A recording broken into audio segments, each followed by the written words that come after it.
Pig philosophy చూద్దాం. ఏంటంటే easy to use అనమాట. Right simple script instead of complex Java map reducible. అసలు ఇప్పుడు జావాలో రాస్తే 10 లైన్లు అయ్యేది. పిగ్ అనేది ఒక స్క్రిప్ట్, పిగ్ స్క్రిప్టింగ్ లాటిన్ అనే స్క్రిప్టింగ్ లాంగ్వేజ్ని ఒక లైన్లో కంప్లీట్ చేశారు, 10 లైన్స్ చేసే పని.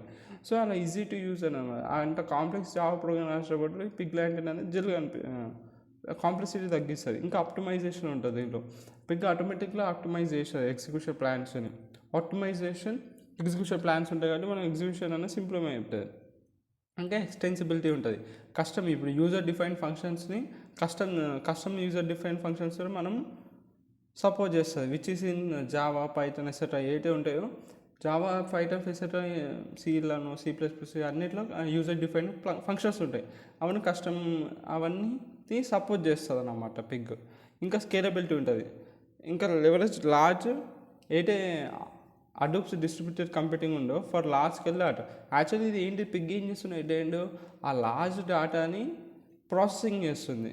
సో నువ్వు ఎంత లార్జ్ డేటా తీసుకొచ్చి ఇచ్చినా ప్రాసెసింగ్ ఈజీగా చేయగలుగుతా పిగ్ ద్వారా. అడోబ్కి అది ప్లస్ పాయింట్ అనమాట. పిగ్తోనే ఎంత పెద్ద లార్జ్ డేటా సెట్స్ అయినా ఈజీగా ప్రాసెసింగ్ చేయగలుగుతున్నాం, అందుకే స్కేలబిలిటీ అంటున్నాం. అదండి. ఇంకా డేటా ఫ్లో, ఇంకా డేటా ట్రాన్స్ఫర్మేషన్ పైన ఎక్కువ ఫోకస్ చేస్తారు. Like step by step data flow అనేది ఎట్లా జరుగుతుందని మంచిగా చూసుకుంటుంది అనమాట.